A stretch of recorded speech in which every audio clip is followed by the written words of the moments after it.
أعوذ بالله من الشيطان الرجيم. بسم الله الرحمن الرحيم. So let's talk about what will make my heart sick. I think Allah showed us in practice. But let's go into the detail of it. What makes my heart sick? So we agreed before we started that our hearts are sick.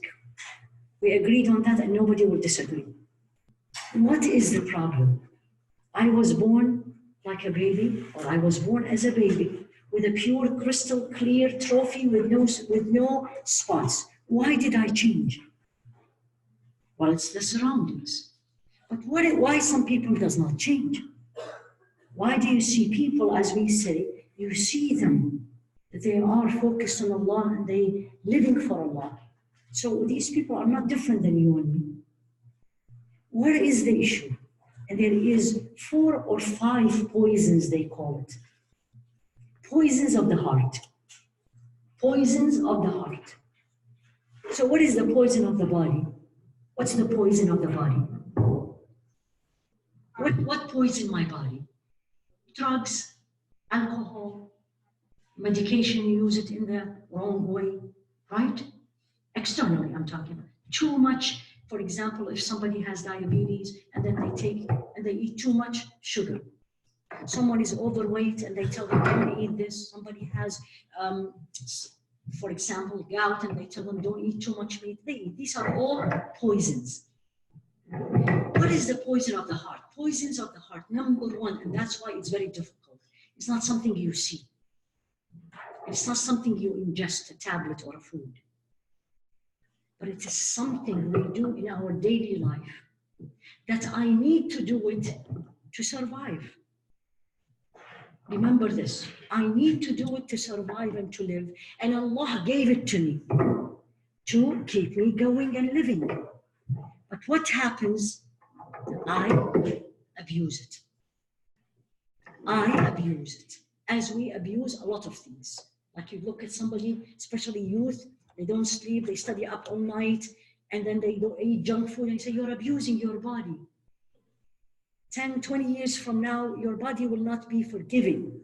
So what are these poisons, the natural things we have that we abuse it and becomes poisons to the heart?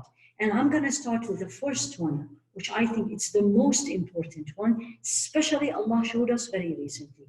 Too much talk. They call it in the Arabic language, fudulul kalam. Fudulul kalam, too much talk or excessive talk. What is excessive talk? So I don't say to you, Salaam alaikum, how are you doing? So I don't ask about your family. So I don't, when I sit down with people, so I don't talk. Before I answer these questions, let's come and see what did your Rasul and mine, alayhi salatu wasalam, taught us. A lot of sahih hadith about this subject. Subhanallah. And this is what I'm sharing with you is not everything. But a lot of it, and one of the toughest word Rasul alayhi salatu wasalam said it regarding to excessive talking. Subhanallah. 2 hadith, and one of them, I'm sure you all know it. Very tough language, not in my and your standard, in his standard, alayhi salatu wasalam. The gentle way he speaks. In these, he used little bit less gentle, if I want to use the word. What is he? One of them. من كان يؤمن بالله واليوم الآخر فليقل خيرا أو فليصمت. So clear. Whomever believe in Allah and the day of judgment, you and me. فليقل خيرا, say good or stay quiet. Subhanallah, if you read the commentary of this hadith, it's in actually the commentary of Imam al-Nawawi. I can't tell you how many scholars and how much scholars discuss this hadith. And I'm going to just share a little bit with you because of the time and the most important thing that you need to take with you home so you remember. They say, look what he said. Analyze the words first. من كان يؤمن بالله واليوم الآخر. Sign of my belief. Sign of I believe in Allah and the day of judgment. So if I say, do you believe in Allah? You say, of course. Do you believe in a day of judgment? Yes, of course. Then show me, as we say. فَلْيَقُلْ خَيْرًا. Let him speak. But he didn't let him speak. خَيْرًا. He defined it. What is good? So either I speak something good or no other option. Stay quiet. فَلْيَصْمُتْ in the Arabic language is a tough word. Stay quiet. That's basically how you translate. So anything I say that is not khayr, my iman in Allah and the day of judgment is being questioned. Do you see what I'm talking about? Do you see how significant this hadith is in my life? What is good? What is good? I'm not talking about haram. Number one, no haram in speech. There's no good in haram. So see how many of what we speak is out already. Backbiting, slander, foul language, talk ill about people, even in front of them, laughing too much, making fun of people in front of them, and more and more. All these is not under khair. These actually under haram. They call it diseases of the tongue. All these. So what is khair, ya Allah? So from morning to evening, I'm going to be reading Quran. Or what about if I don't memorize the Quran? So from morning to evening, I'm going to say, Qala Allah, Qala Rasul. But I live, I work, I have family, I have husband, I have children, I have co-workers. So what am I going to speak? What I'm going to say? Anything that bring benefit to this world and the hereafter, say it. Anything brings khair, good, to this life, to the people around you, or to yourself, bring khair, good, say it. Because that's what he said. Other option is, there's no third option in this hadith. Stay quiet. Give me examples of khair. Advice. That's a general word. That's not all khair. That's not all khair. It depends where is my heart. If my heart is dead, how is my advice will be? Full of arrogance, putting people down, and could be my advice is wrong. Khair, something that will bring khair, something will bring benefit. Someone is sick, I call and ask about them. That's khair, right? Yes, to a certain extent. Which hospital you are, and you're not planning to visit. So what disease you have, you're not a physician, it's not your specialty. Why you're asking? Why? To put people on the spot? So you want her to tell you, I have a terminal cancer? And what you get out of this? So your dua will be better. If she wants you to make a better dua, she'll tell you, I'm very sick, please make dua for me. Isn't that enough? Why do I have to know what kind of a sickness is it? Khair. You are calling somebody to invite them to your house. That's a talk. And by the way, talk is not only talk. Talk is texting or posting or leaving a voice note. This is all speech. So you're inviting someone to come to your house. Khair, it will be my honor to come to visit me. This day, this time, we'll pray together, or you pray in your house and you come. Beautiful. Right? I want you to come to my house because this person is coming and this person is coming and this person is, why? What this will bring. This is, remember the morning. 2 things you ask yourself before you do anything. And by the way, speech is an act. It's amal. It's, I'm going to be taken accountable for what I say. It's like I do. Al-qawl wal-amal, both are actions. In front of Allah, He will look at me and say, why did you say that? Why? 2 things. Why? Is it, in here you will say, is it pleasing to Allah? Is this is the best way I can say it? After you filtered, do I have to say it? Most of the time, if you filter it, the answer is no. I really don't need to say this. Qillatul kalam, this is the other opposite. So one of the recipes of Tazkiyah, actually scholars of Tazkiyah will teach you one of the essential steps to get close to Allah. Don't talk. Don't. And you need to close the doors of where I will fail. If I'll fail when I talk to people on the phone, don't talk. Send messages better because you'll read it. Or do a voice note and then listen to it yourself. Because this is a serious hadith. لا من كان يؤمن بالله واليوم الآخر. Say good. Here you are together now. What is good? If you are reviewing, it's good. But where do you live? How many children you have? Why? Why? What it's gonna benefit it's gonna get me? It's not like there's nothing else I can talk about. What did you think? You know, I didn't understand this. Can you explain this to me? Alhamdulillah, look at the beauty. All this is fine. But personal things, when we get to the personal, that's where my nafs starts coming. من كان يؤمن بالله واليوم الآخر فليقل خيرا أو فليصمت. And I put a long hadith for you in your handout. We know probably the last part of the hadith.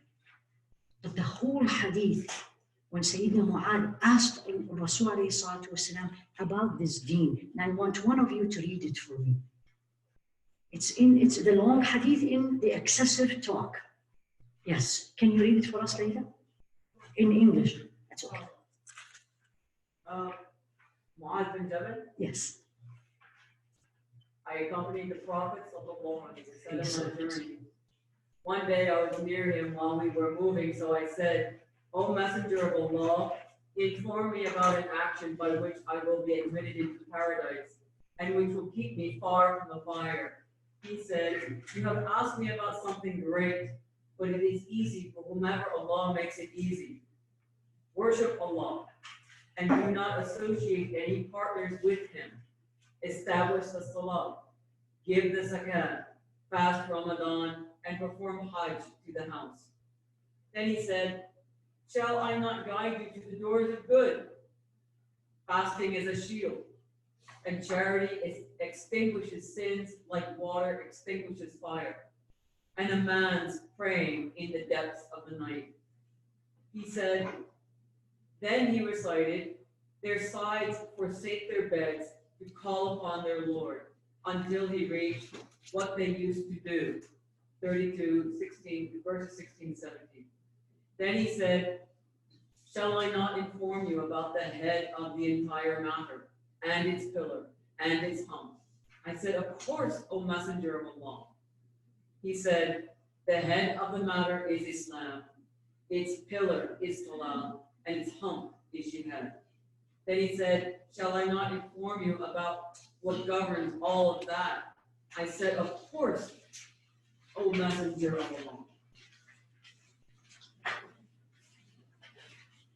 He, sallallahu alayhi wa sallam, said, so he grabbed his tongue. He said, restrain this. I said, O Prophet of Allah, will we be taken to account for what we say? He said, may your mother grieve your loss, O Mu'adh. Are the people tossed into the fire upon their faces or upon their noses, except because of what their tongues have wrought? Very clear, this hadith. It's a question of Sayyidina Mu'adh. Sayyidina Mu'adh, one of the most beloved Sahabi to Rasul alayhi salatu wasalam. And the question is so relevant to me and you these days. Tell me what will get me to Jannah, which we all say this question. What is it? Look at the answer. What did he answer? What did he answer? The basics. لا تشرك بالله. Number 1. Worship Allah, no partners. Number 2, Salah. Number 3, Zakah. Number 4, Siyam and Hajj. Then he added, see the steps? Then he added, right? Do you want me to tell you? This is how he is teaching. Do you want me to tell you? Do you want me to tell you? Do you want me to tell you? What was the next step? As-sawmu junnah. That's why Monday and Thursday, write this down, part of your Tazkiyah. Can't be. It's not you can't be. It's not going to work if you do not do regular fasting outside Ramadan. Because fasting, as one of the beautiful sisters a long time ago used to say, it's a killer of the nafs. Which is very true. It's a killer of the nafs because you're dying to have this, whatever you like to eat or drink. But you're fasting and it's not Ramadan. Much harder. As-sawmu junnah. What's junnah? As a shield. Shield from what? Shield from what? From the anger of Allah. A shield from sins. Because when you are hungry, you disobey Allah less easy. Or disobeying Allah become more difficult. You don't have the energy. Plus, shaitan is restrained. Less active. As-sawmu junnah. وَالصَّدَقَةُ تُطْفِئُ الْخَطِيئَةَ. And charity extinguish sins. Anytime you disobey Allah, which we all do, give a charity. $1, 50 cents, doesn't matter. Allah knows how much we have and how much we can afford. He didn't say the amount. When you read hadith, like you read the ayah, pay attention. Because Rasul alayhi salatu wasalam, مَا يَنطِقُ عَنِ الْهَوَىٰ. He doesn't speak out of his own inclination. إِنْ هُوَ إِلَّا وَحْيٌ يُوحَىٰ. He is being revealed to. So he said, as-sadaqah, charity. I don't have money, smile. I don't have money, I can smile. I'm surrounded by men. It's not very comfortable for me. Help people. It's charity. With the niyyah, with the intention of not expecting anything back. تُطْفِئُ الْخَطِيئَةَ كَمَا يُطْفِئُ الْمَاءُ النَّارِ. Like the water, extinguish fire. Anytime, especially now winter is coming. Those of you who likes to have fire at the house. When you finish and you want to extinguish the fire, what do? I'm not talking about the gas logs. I'm talking about the real fire. You usually pour water on it. Remember this. الصدقة تطفئ الخطيئة. It extinguishes your sins. So this is the second thing. Third, which I shared with you yesterday and today, these are steps of Tazkiyah. Salatul Layl. That's what he said specifically. Prayer in the night. Now, in the night, this is something maybe, inshallah, by Allah's grace, easy for everybody. Doesn't have to be at 4 a.m. in the morning. Salatul Layl after Isha. Jawful Layl is in the middle of the night. That's usually after midnight. Like 1 and 2 o'clock when everybody is asleep. But to start with, as a baby steps, getting to Allah subhanahu wa ta'ala. And Allah knows we have so many other things to take care of. After Isha, if you know you don't get up for Fajr, you're not used to it yet. You don't wake up at 5 even without an alarm or 4. After Isha, you do your 2 rak'at, do 2 more. And do your qiyam, do your witr. And gradually you will graduate. Gradually you will increase. But the night salah, these are the 2, I will say these are the 3 main elements of Tazkiyah. As if Allah subhanahu wa ta'ala, He decided, think of it this way. Someone wants to get close to you. What do? They usually ask people who knows you what she likes. right? They want to get you a gift. Usually, if you want to give a gift to someone, don't you say, what does she like? What will make her happy, right? And even sometimes you say, please tell me. It really will make me even happier when I get you something you like, right? Allah subhanahu wa ta'ala, the exalted, is telling you and me, through his Rasul alayhi salatu wasalam, 3 steps. 3 steps. This is what I like. Imagine this. This is what I like. Do it. Extra siyam, extra fasting. Winter is coming. In 2 weeks, the time will change. It becomes piece of cake. Wallah alladhi la ilaha. Because Maghrib will become, some places will become at 4. For us, will become 4:30, right? Where is 4:30? If I am in my office, you know this. How many times we miss lunch? We don't have time. 4:30. And Fajr, 6. Take your breakfast at 5:30. Many of us leave home by 5:30. Do it. When you do it in the winter and it becomes a habit, when summer comes in, it will become easier. But think of it this way. This is something he loves. I want to give to him something he loves, not I love. He loves it. And it protects me. As-siyam, sadaqah, charity. Again, 50 cents, $1, $1,000, whatever it is. I don't have money. I don't work. I don't have the authority to spend money. Smile in the face. Help people. Call them. Can I come and pick you up? Do you need a ride? Somebody don't speak English. Do you want me to translate? Anything. Look for sadaqah, charity, meaning you're giving something and you're not getting anything out of it. And you think it may decrease from you. تطفئ غضب الرب. Remember the second part, because that's what makes you do it. That it extinguish al-khati'ah. And in another hadith, غضب الرب. Al-khati'ah is the sin. In another narration, it extinguished the anger of Allah. SubhanAllah, just by giving. Be a giver. Don't say they don't deserve it. You're not giving it to them. Because that's what shaitan comes to me. They don't deserve it. I give them all the time. They don't do it back.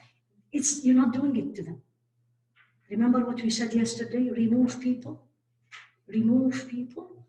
Do it to Allah. He loves it. Do it. And night salah. 2, 4, 6, 8, whatever Allah opens for you, but make it a habit. It has to be a habit. Has to be a habit. Everyone in this room can do it. I know most of you, if not all of you, you can do it. There is no reason, young and old, who stay up to 2 and 3 and 4 a.m. studying, or 2 or 3, 4 a.m. waiting for your son to come or daughter to come. Or if you have a flight at 6 a.m. and by 3 you are up, and some people say this to me, I can't sleep the night I'm traveling. That's why I don't like having an early flights. You can do it. Ask Allah to help you. أعني, Ya Allah, help me. على ذكرك وشكرك وحسن عبادتك. I shared this with you last night. That's part of it. You want to say it exactly as it is. Ya Allah, حبب إلي قيام الليل. Make me love standing in the night for you. Say it in your words, in Urdu, in Arabic, in whatever language you speak. It doesn't matter. He knows all the languages. But do it. Do it, because look what he's telling him. We didn't get to the tongue yet. But this is because he asked him about Jannah. Now he is not entering him Jannah. He is now elevating him. He's elevating him. Sayyidina Mu'adh ibn Jabal, if Sayyidina Mu'adh ibn Jabal is not going to go to Jannah, I will go to Jannah. So now he's there. And then he summarized it very easy. 3 things. As-salah, right? And the first one was in Islam. Am I right, Ya Layla? I just don't want to say it wrong. Yeah. First one is in Islam. Islam here meaning submission to Allah. And number 2, as-salah. And he didn't say obligation or not. And the third, which I and you need most, is a jihad. And he didn't say a jihad fi sabilillah. This means a struggle against my nafs, including jihad fi sabilillah.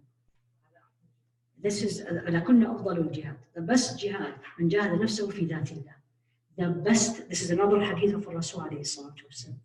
The best act of Jihad, he used this word, the best. He didn't say you go into a fight and you get killed. No. جاهد نفسه في ذات الله. You're struggling against your nafs to do what pleases Allah. Struggle against your nafs to what pleases Allah subhanahu wa ta'ala. Then he tells him all this. This is why it's at the end. You will get there, basically.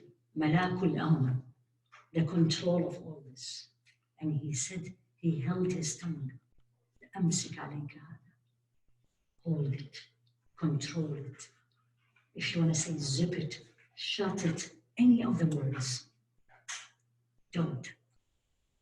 أمسك عليك هذا. Hold it. Don't speak unless I have to. And then Sayyidina Mu'adh, like you and me, and the beautiful question that taught you and me, will be taken accountable for what we say? Because they always thought saying is not deed. It's not a deed. It's not like I am doing something. And then the answer. And the answer in a way, like in this current language, you or me will have said, what? You don't know this? What's wrong with you? This is how he was telling him, to tell him, ثَكَلَتْكَ أُمُّكَ يَا مُعَاذ. May your mother mourn you, meaning you die, and your mother sits in her house or wherever she is living, and people come and give her condolences. It's a figure of speech in the Arabic language, meaning, woe on you, how don't you know that? How come you don't know that? What else? Look at this. What else will put people, and there's two narrations here, their faces or their noses, in the hellfire? What else will put people faces or noses in the hellfire other than the harvest of their tongue? He didn't say the tongue. He didn't say the speech. Pay attention to this hadith. The harvest. What is harvest? What is the word harvest? Hasa'id. What does the word harvest mean? End result. What your talk will bring. What it will bring. What's the result of the words you said? Hurt people, create problems, put people very much down. SubhanAllah, very recently, I had someone in my office, young girl, and you name it, of mental illness. And the reason is bullying in the school. Bullying in school. What is bullying? That's what we're talking about. What is bullying? You say things, put people down, make fun of them, joke about them, either publicly to them in the face or behind their back. Or you don't say a word, but your face says it. Hammaz, they call it in the Arabic language, in the Quranic language. Your eyes roll, your face changes, and you think the person in front of you does not understand it. What else will throw me and you? Can you, I want you really to think of this hadith. That's why I put it in even bigger fonts. After he told him all the important things of this deen, Islam and Salah and night and Sadaqah, he didn't say, what will put me in the hellfire is not praying, is not fasting. He didn't specify, but he specified the speech. Because the result of it, if I don't pray, the result of it could be only me, or could be affecting the other. But the result of my talk, for sure, 100% affect others. There is no doubt, because once it comes out, you cannot take it back. And especially when people hear it and transfer it and add to it. So, من كان يؤمن بالله واليوم الآخر, memorize this hadith. ثكلتك أمك يا معاذ. May your mother mourn you. What else will put me in the hellfire? If you remind yourself of this hadith, there will be, you know, the stopcock, the things that you put it to stop. This hadith to me is what stops me from saying what I usually want to say. stops you because it holds you back. Wait, I don't want to go to the hellfire. I can hold it. I can say something better. If you cannot say something better, don't say it. Don't speak. Yes, Yari. Where do compliments fall? It depends. It depends. If you are following his advice, so the question was, where does compliment fall in speech? If you follow his advice, another hadith, where he heard, where he saw a man complimenting, praising another man, what did he say to him? قَسَمْتَ ظَهْرَهُ, you broke his back. Why? Because it's engraved in my heart, in your heart, arrogance. So I have to be very careful. This is how I've seen it with teachers. How a teacher, I'm not talking about a teacher, I'm talking about scholars, real ones. How a scholar praise other scholars. They do. Start and end by La uzakika Allah in public. I don't praise you. Nobody is worth praising except Allah. This is how we should. So yes, praise is there, but limited. Limited. And I have to say, and it goes through the filter of why I'm saying it and how I am saying it. This is the filter. This is the filter. You know, for those of you who love coffee, and you put the filter, if you still use the old thing, this is the filter. Why I'm doing it, why and how. Am I doing it to please Allah? Can I praise someone to please Allah? Yes? Yes. Someone looks at you and tells you, you know what? I'm a failure. I don't think Allah will forgive me. You don't know what I did. And she goes on and tells you what she did. Everyone is bigger than the other, all the majors. Here you come. And you say, you know what? Alhamdulillah, you're talking about it. You're feeling bad about it. That's good. You're praising her. Why? Because if you don't praise, what will happen?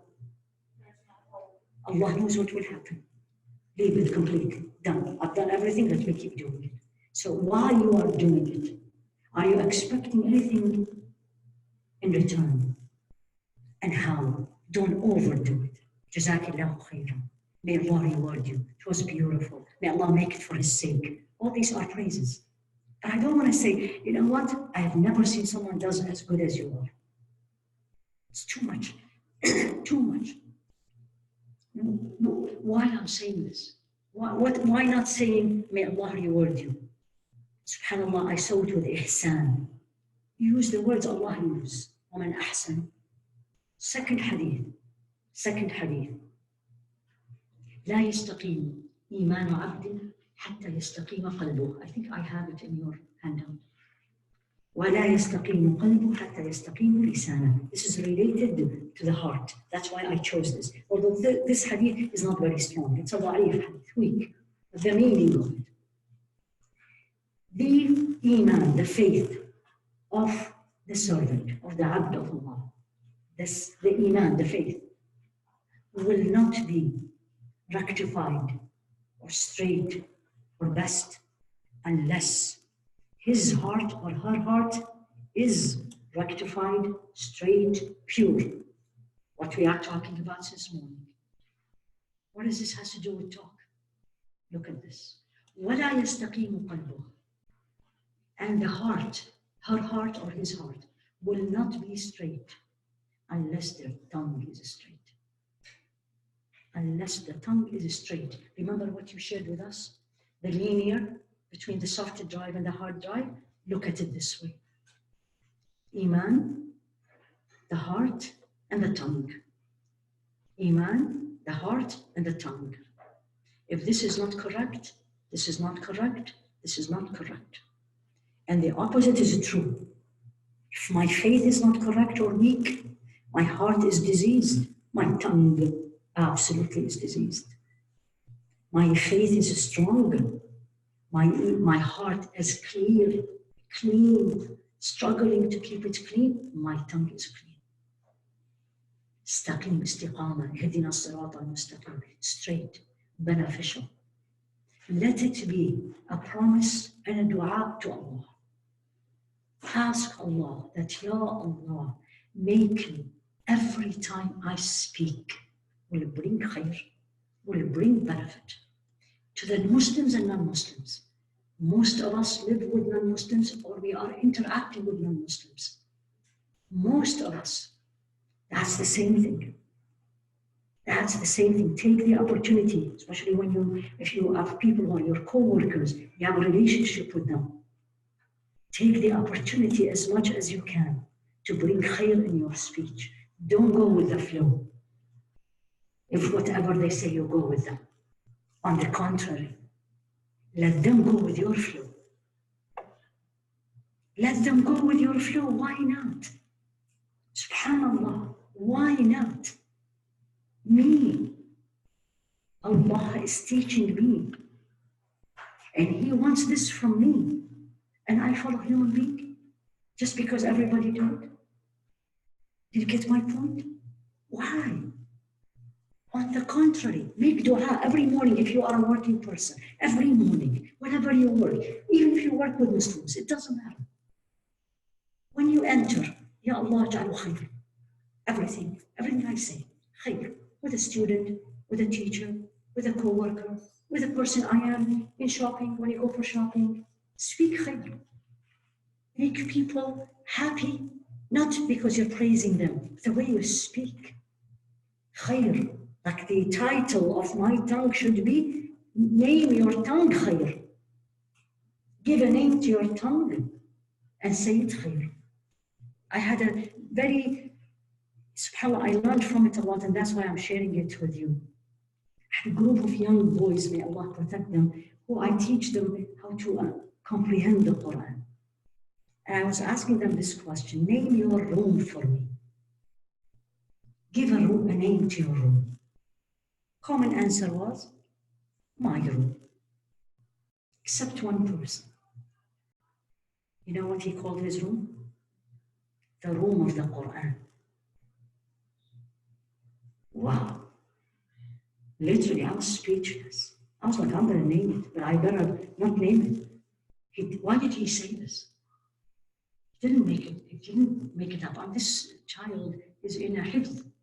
So probably he does his hifz in the room. Khair, name your tongue khair. Call him khair. Wallahi, I'm saying this, you know what? Because we really need to change. And the change, we have to make it easy for ourselves. Simple, basics, but I need to change. So لا يستقيم قلبه لا يستقيم إيمان عبد حتى يستقيم قلبه. That the faith is not going to be correct unless the heart is correct. And the heart will not be correct unless the tongue is correct.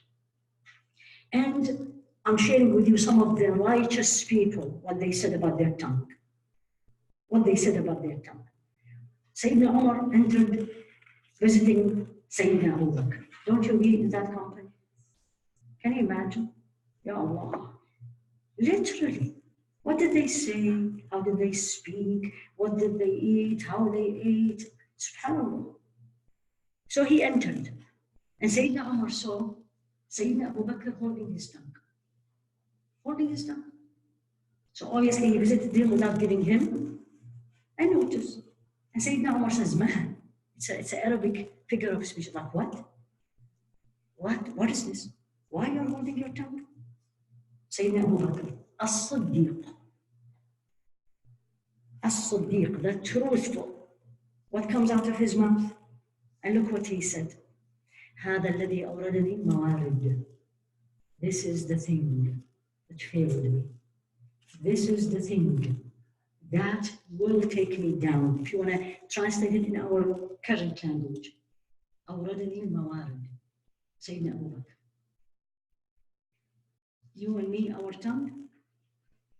Subhanallah. Abdullah ibn Mas'ud. Abdullah ibn Mas'ud, one of the Sahaba. Al-Abadila, they call them. It's four of them. Meaning four Sahaba. Their name is Abdullah. And they were what Abdullah? What servant of Allah? One of them. And he said, Wallahi, by Allah, there is nothing more in need of jail than my tongue.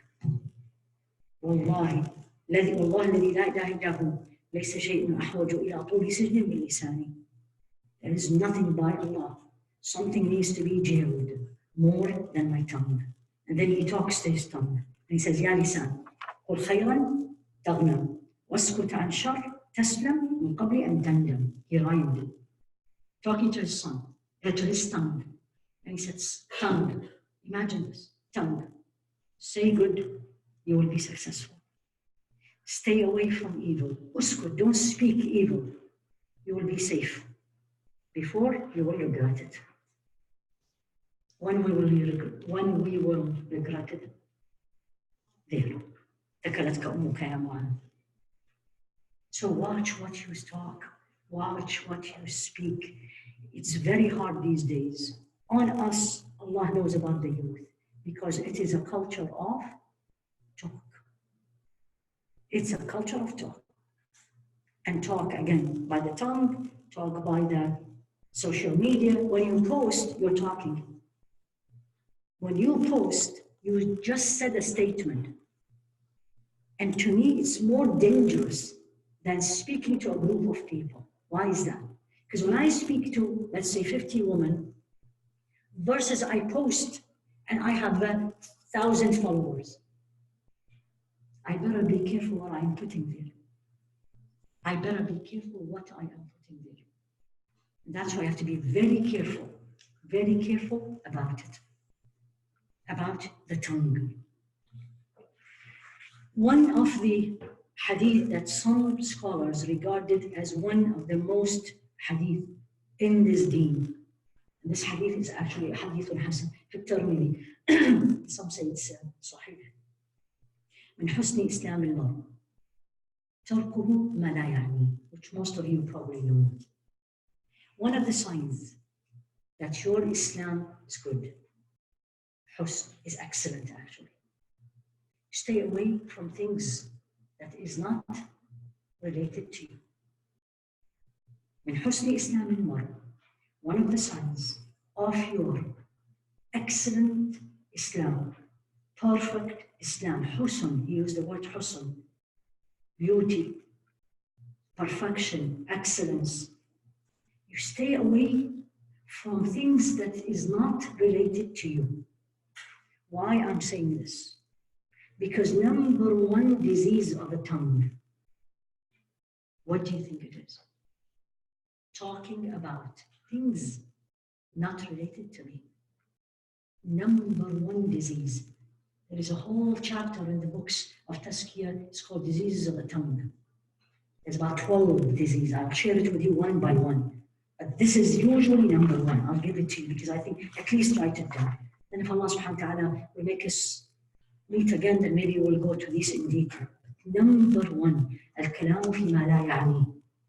Speaking about things not related to me.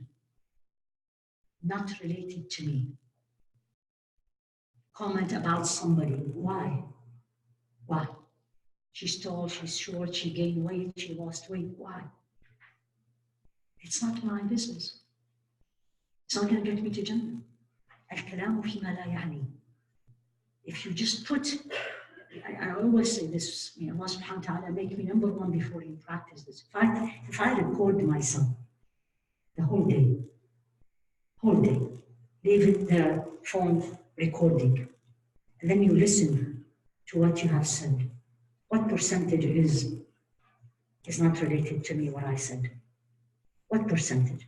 From what we speak, natural, normal, in our gatherings, on the phone, when we talk with people, family, friends, how many of it, what's the percentage of it is not related to us? It's not important for me.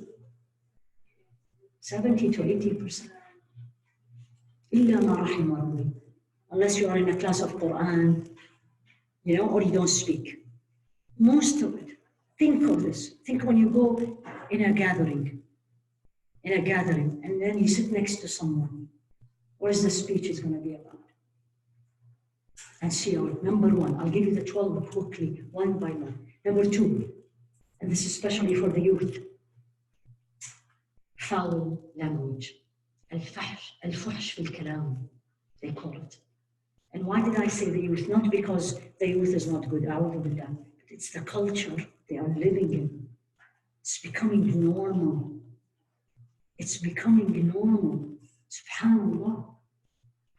You know, like when I was growing up, these words, number one, we don't hear it. I'm talking about in school. And number two, if we hear it, that's what we do. It was so annoying to us. Are you with me, all of you? Go to schools now. La ilaha illallah. So may Allah protect you. Foul word. Talk about haram. That's a third disease. Talk about haram. You were weak and you saw something in TV the night before, and that something was full of haram. I was weak. Why do I want to go in the morning and talk about it? Oh, I watched this movie, and then you go on. Oh, I saw the episode number, whatever. Why? Talk about haram. Let alone praise haram things.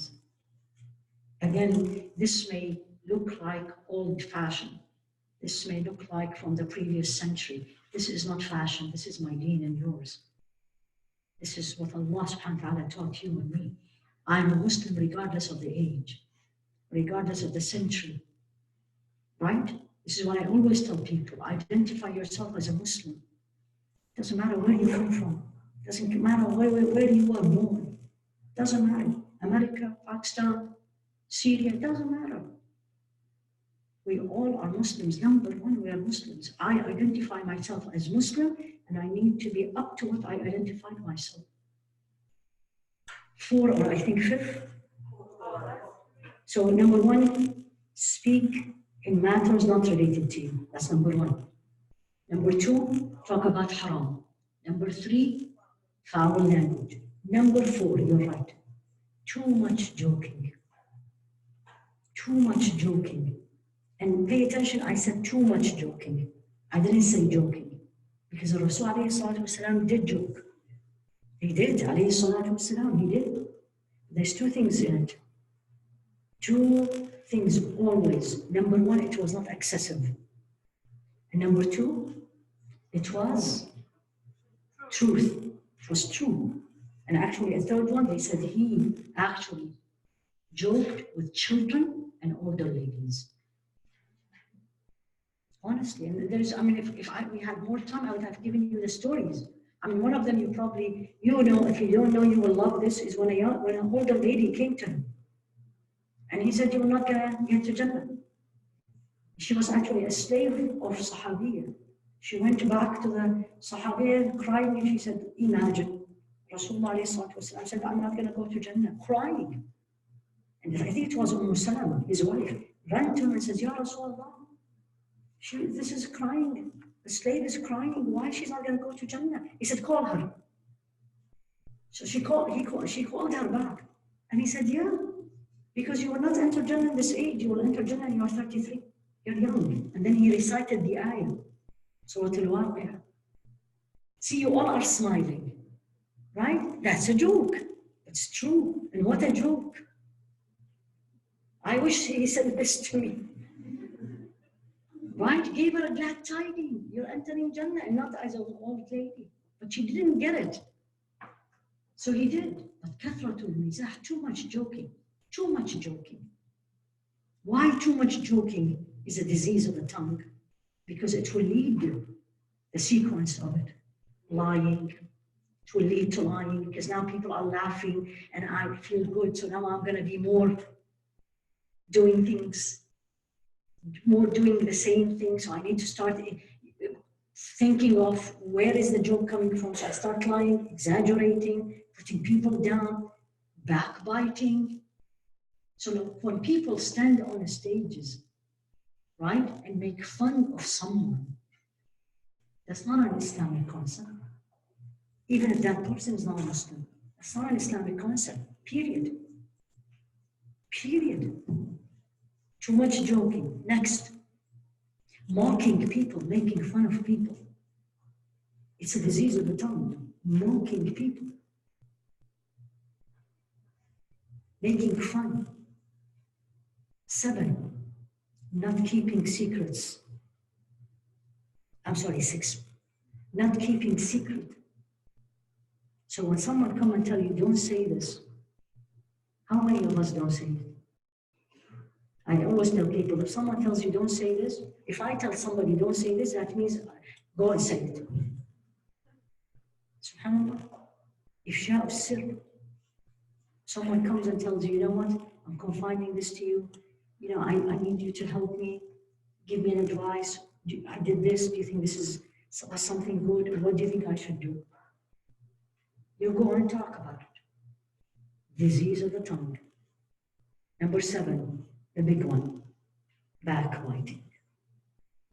Backbiting. This by itself will need a whole retreat. No, I really mean it.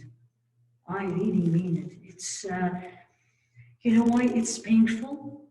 Not because it is haram. Of course it is haram. But because we don't see it as haram. And I always say this to people. If I ask someone, if I ask someone, do you fast in Ramadan? They get so offended. And why don't I fast in Ramadan? Of course I fast in Ramadan. And what do you think I am? Right? But that same person, backbite. And if you tell them you're backbiting, it's like, oh yeah, it's okay. It's a major. It's in the Quran. أيحب أحدكم أن يأكل لحم أخيه ميتا فكرهتموه. And the story that comes usually with the backbiting, just quickly. Rasul was in a funeral.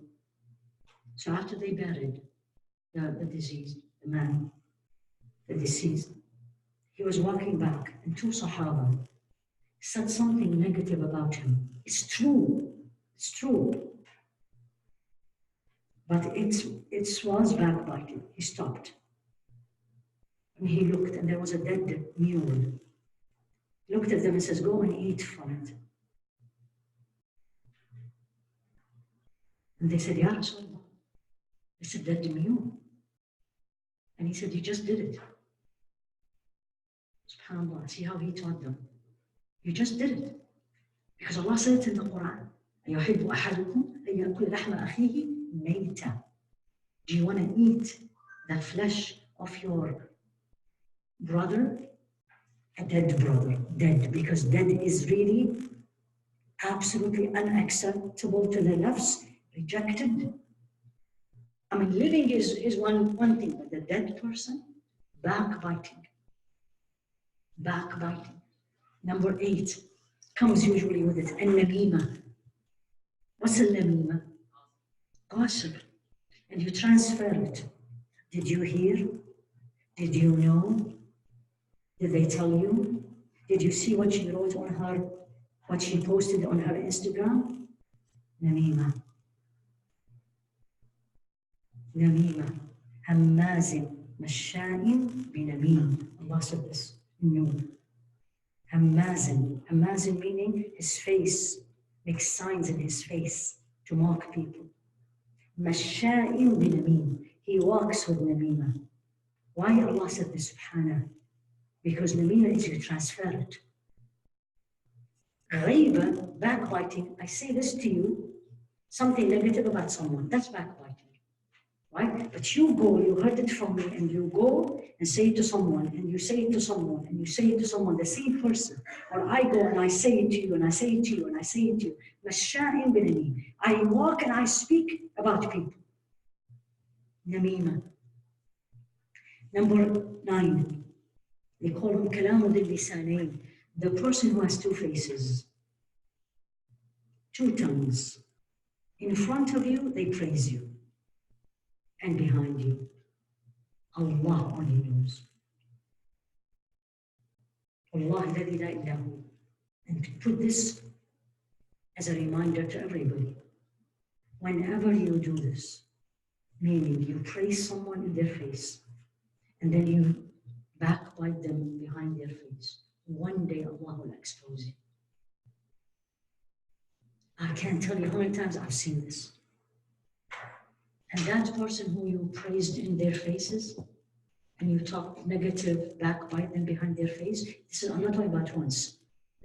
becomes a habit, Allah will show that person what you said. These are all major and diseases of the tongue. Number 10, which to me is an epidemic these days. Epidemic and endemic, if you want to use them both. Talking false, or giving wrong information about the deen. This is specifically what they say. The book I am sharing this information from you was written about 900 years ago or 800 years ago. Talking not true, giving false information about the deen. Do this, don't do this. It's haram, it's okay. No, it's haram, don't do it. Oh, it's halal, do it, it's okay. And you have no information. So you talk or you use wrong way of explaining the deen or talking about the deen or giving fatwa. That's why you have to be very careful when you say this is haram or you say this is halal.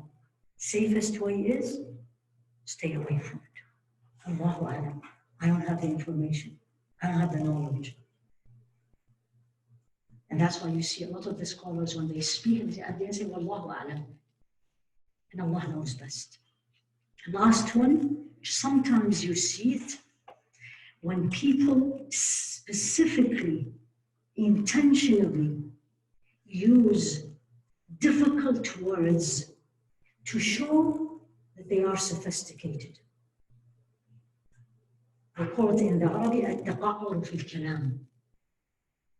They specifically, when they sit in public or they speak in public, use words so people say, wow.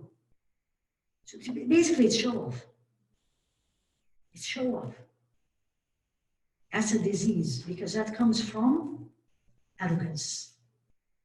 Comes from arrogance. Sometimes you don't find the right word. So you say, you know what, I think I need some training. Let me read more. Let me look at the dictionary. That's a different story. Versus some people, that's what they want. So people can listen to them. Sophisticated word you've never heard. There's much easier, simpler words to use. Maybe you don't see it much between women, right? But sometimes even you see that. It's not a sign that you know more, right? Because if people didn't understand what you are saying, what's the point of it? What is the point of it? As saying of Rasul alayhi salatu wasalam, Sayyidina Ali, خاطب الناس على قدر عقولهم. Speak to people in the way they understand. Like if you want to talk to your child, you talk to a 10-year-old like you talk to a 20-year-old, you're delivering the same message. You speak, I have two patients. One is a physician and the other one is not a physician. Do I speak to them the same way? No. So why do I want to do this? Again, remember, anything comes out from the tongue. Put it in this filter. Why? And this is the best way. Why? And this is the best way. It's not easy, very easy said. Very easy said. But Allah subhanahu wa ta'ala will make it easy. SubhanAllah, let me just share with you this statement from Sayyidina Luqman. He said, he was asked, what made you wise person?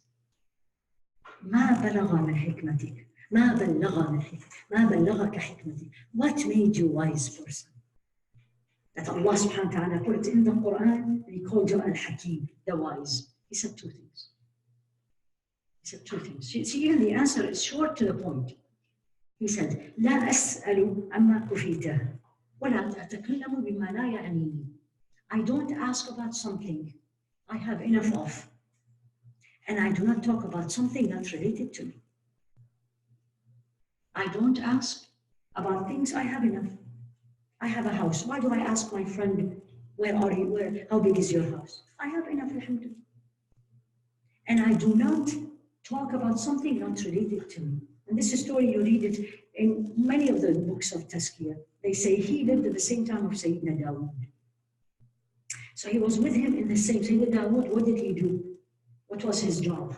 He made armors, right? So Sayyidina Luqman was with him in the shop. And Sayyidina Luqman really loved what he was doing. And he was doing basically a shield. And Sayyidina Luqman in him, remember this because this is you and me, was dying to know, why is he doing this shield? Why? But he said, Hikmati mana'atni. He said, my wisdom held me back. I didn't ask. Immediately when Sayyidina Dawood finished, he stood up and looked at him and says, Ni'mat dir'u lil harb. He said, what a beautiful shield is this for the war. The answer came.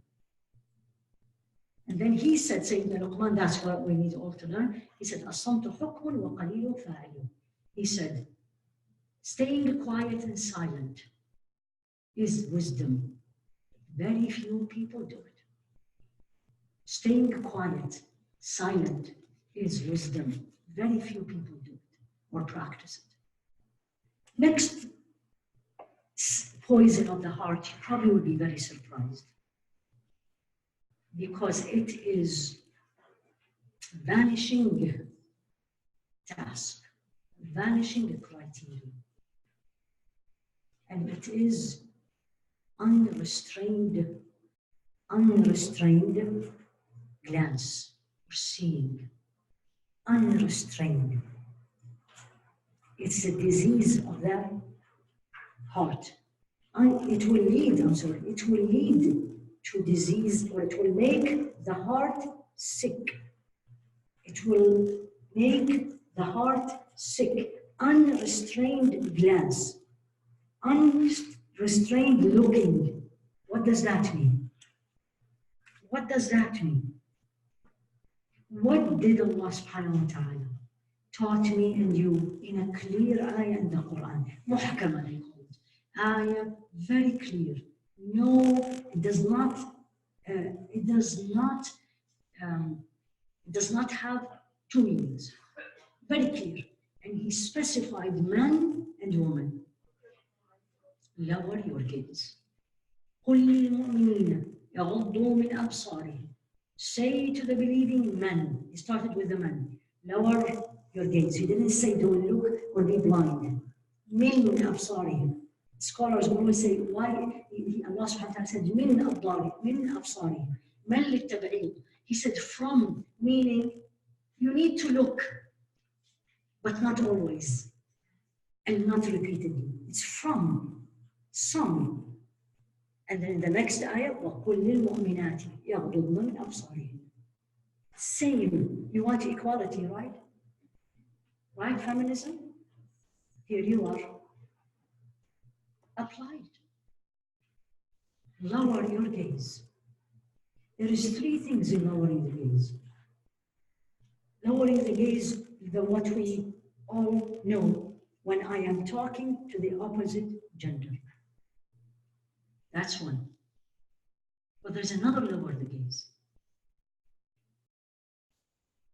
Or excessive look. It's looking at haram. Looking at haram. I can't tell you what it does to the heart. Looking at haram, meaning looking at and unfortunately, again, the time and the day we live in, wherever you are, it's around you. Looking at picture, looking at a movie, looking at a magazine, looking at an ad, you're studying, you're checking your email, and the pictures comes out. I have no control anymore, but I still have a one control. And what is that? Lower your gaze. I can't do that. I can't control my email. The pop-offs, ads comes in front of me. I can't. Whatever I do, I put blocks, still comes. But I can lower my gaze. Lower your gaze. Fudul and another they call it. And why? And why it is a disease. It will make my heart sick. This is what I want all of us to learn and think and comprehend. The look is related to the heart. That's the first statement or first principle you need to learn and practice and ask Allah to make it easy. That when I look at haram, or when I look with an intention not pleasing to Allah, my heart is getting sick. It's like, look at it this way, and we all do this, alhamdulillah. When someone has a a flu. Do you go and hug them? Right? Actually, the person who has a flu says, you know what, I'm sick, I don't want to give it to you. May Allah reward them. And you say, you know what, I get the flu, and when I get the flu, I get very bad flu. Is it okay if I don't hug you? Why not for my heart? Or you put the mask. People who go to Hajj and Umrah, they put the mask. Where is the mask of the heart? Number one, why looking at haram will make my heart sick? Number one, Rasul alayhi salatu wasalam said this hadith. النظرة سهم مسموم من سهام إبليس.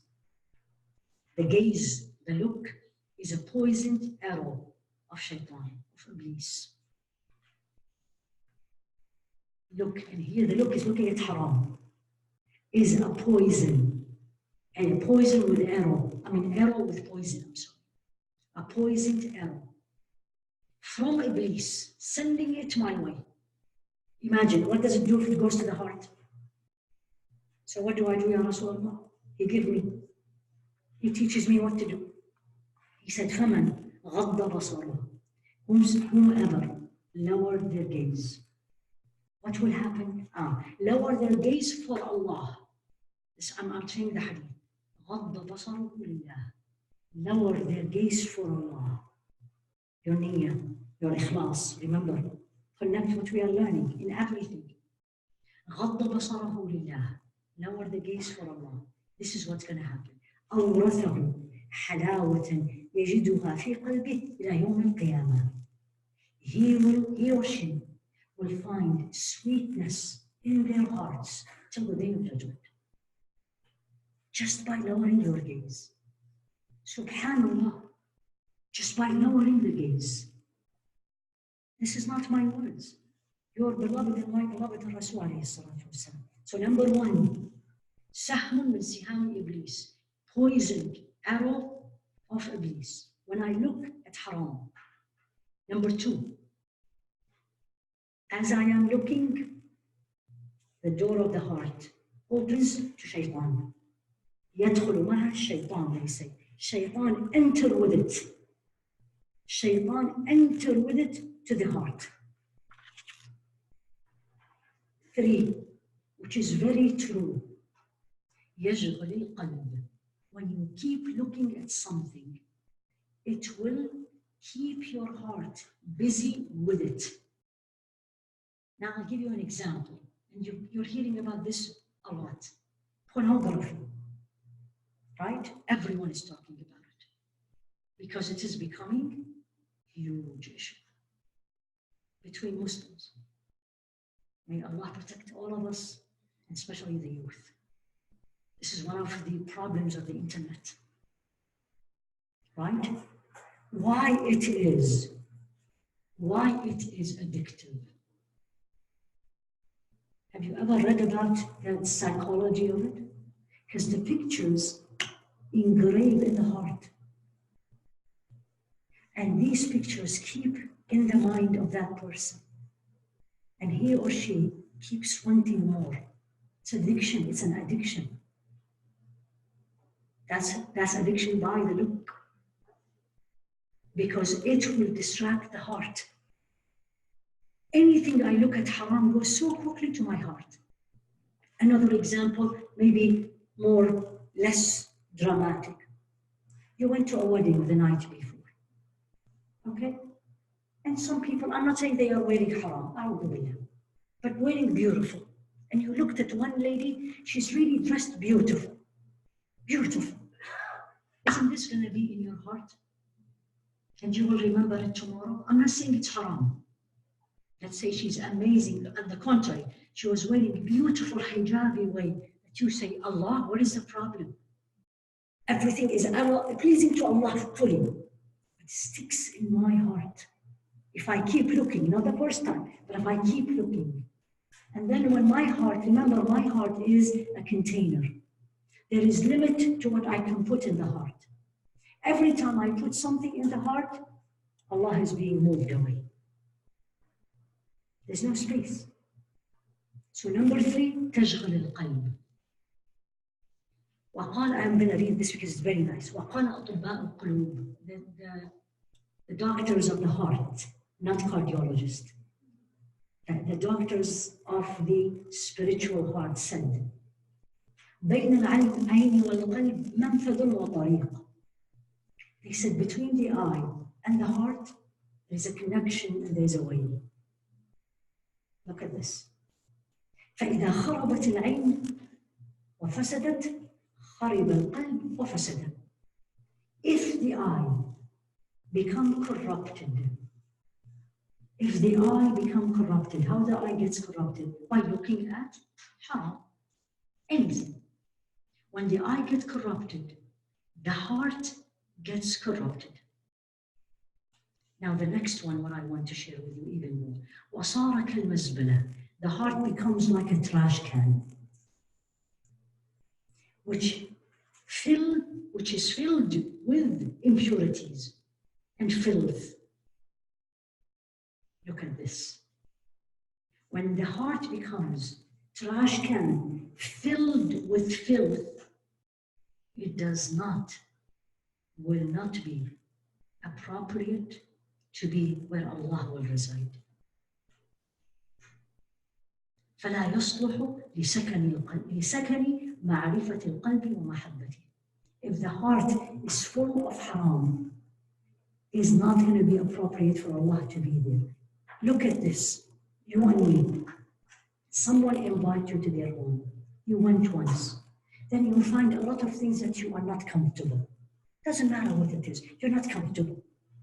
What do you do next time? You're not going to go.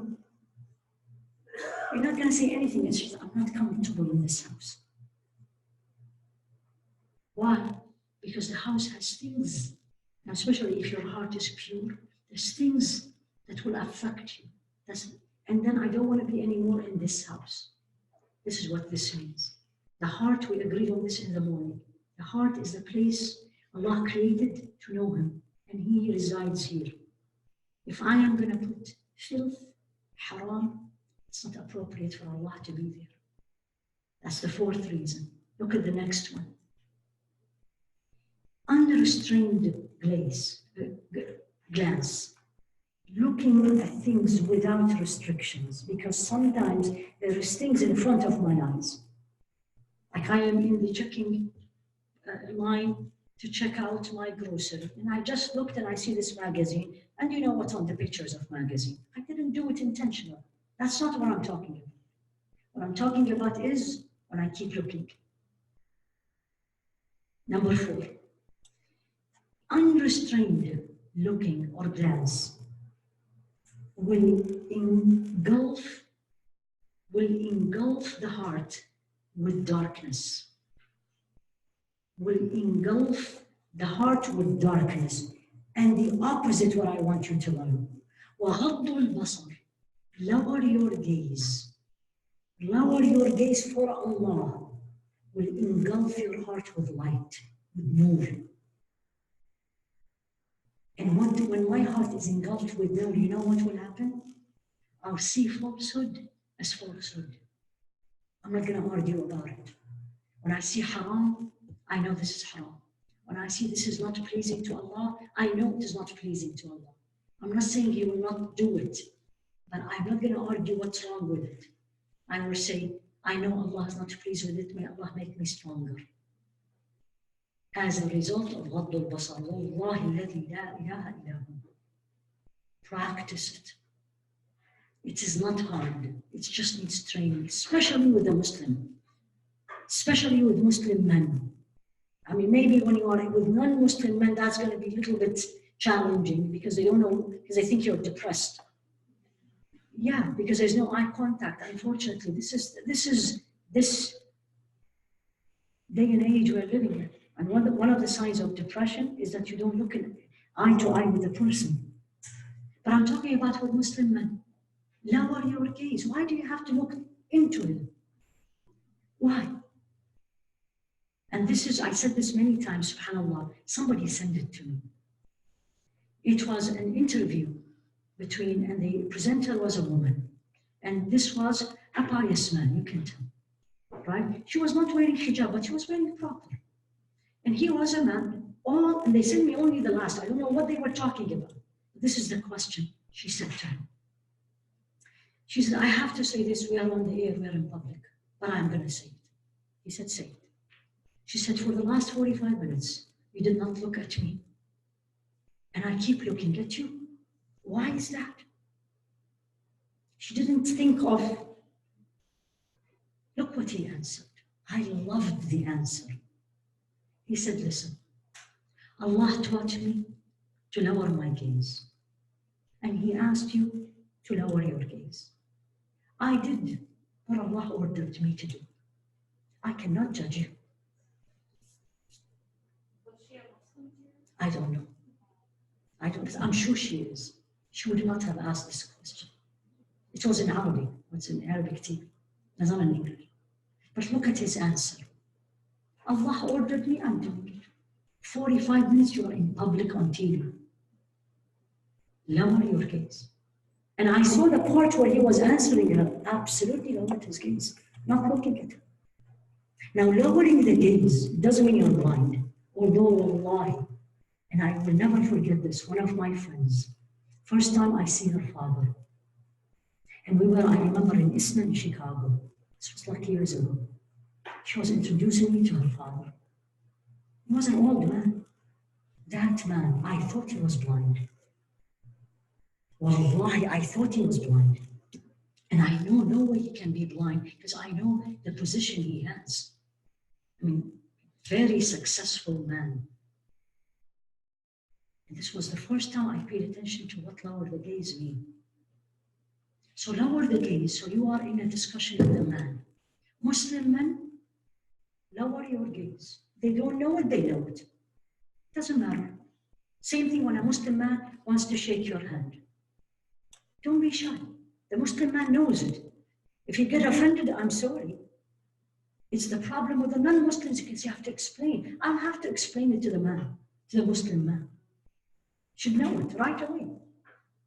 This is very common.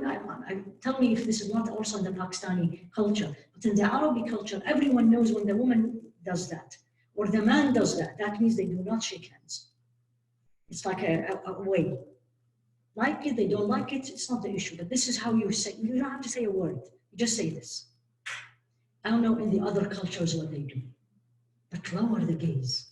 Lowering the gaze.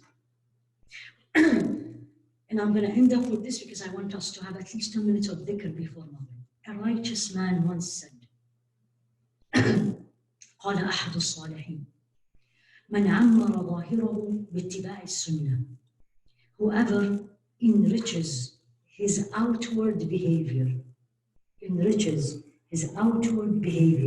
by following the sunnah.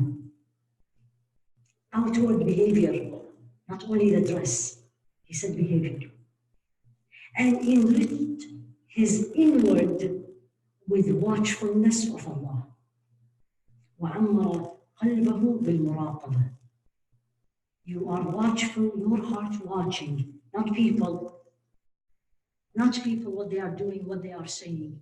You are watchful that Allah is looking at you. So 2 things. Externally, you are as much as you can following the sunnah. Internally, as much as you can, reminding yourself, not others, reminding yourself, Allah is watching you. Third, وَغَضَّ بَصَرَهُ عَنِ الْمَحَارِمِ, and lowered or avert his gaze away from haram. What will happen? And fourth, actually, there's a fourth one. وَكَفَّ نَفْسَهُ عَنِ الشُّبُهَاتِ, and he avoided anything that is doubtful. Anything that's doubtful. I'm not talking about food only. Alhamdulillah, food, we are all very good about that. Halal food, alhamdulillah, but that's not it. Everything doubtful. Everything doubtful. What I'm reading, is it doubtful? What I'm hearing, is it doubtful? So 4 things. Externally, behavior, follow the sunnah. Internally, the heart, keep reminding your heart Allah is watching it. Third, lower the gaze. Fourth, stay away from the doubtful. What will happen? His inner sight, they call it firasa, his inner sight will never be wrong. You know what's inner sight? Intuition. When you look at someone and say, no way she will be my friend, people look at you and say, what did you see from her? You just met her. You don't say anything. And then a day later, a week later, years later, Allah knows. It will show you. This is how they say it. Because you're lowering your gaze, so you're not seeing fully, Allah will put insight in your heart. So you will start seeing with your heart. It will protect you. Allah, la ilaha illa hu. Practice it individually. Don't worry about what other people do. وَكُلُّهُمْ آتِيهِ يَوْمَ الْقِيَامَةِ فَرْدًا. Each one will have, I say this to myself, private appointment with Allah. Each one, private interview, one-to-one interview with Allah. That's what he said in Surah Maryam. كُلُّهُمْ آتِيهِ يَوْمَ الْقِيَامَةِ فَرْدًا. Everyone will come. كُلُّهُ, everyone, Ya Allah. How many? آتِيهِ. They come to him. يَوْمَ الْقِيَامَةِ alone. It doesn't matter what they do, what they say, what they think of me. Lower your gaze, protect your heart. It's an arrow. Goes and ruins the heart. Lower your gaze. Practice it. Wallahi, it is not difficult. It is not difficult whatsoever. Becomes a habit actually at the end. Becomes a habit naturally. People, of course, will make fun of you. Some will say, what is this? This usual. I mean, people make fun of you even if you are disobeying Allah. It doesn't matter. Is it not true? Right? So let them make fun of me. At least I'm obeying Allah. So at least I guarantee my akhirah. So please do that. Two things. Watch your tongue and watch your eyes. Put them in the filter. Because these are the filters of your heart. These are the channels to your heart. Tongue and the eye. The more these are restrained, this is much easier. The more these unrestrained, this is very difficult. When it gets to the heart, it's much harder. جزاكم الله خيرا سبحانك اللهم وبحمدك أشهد أن لا إله إلا أنت أستغفرك وأتوب إليك صلى الله على سيدنا محمد وعلى آله وأصحابه تسليما كثيرا. صدق الله العظيم.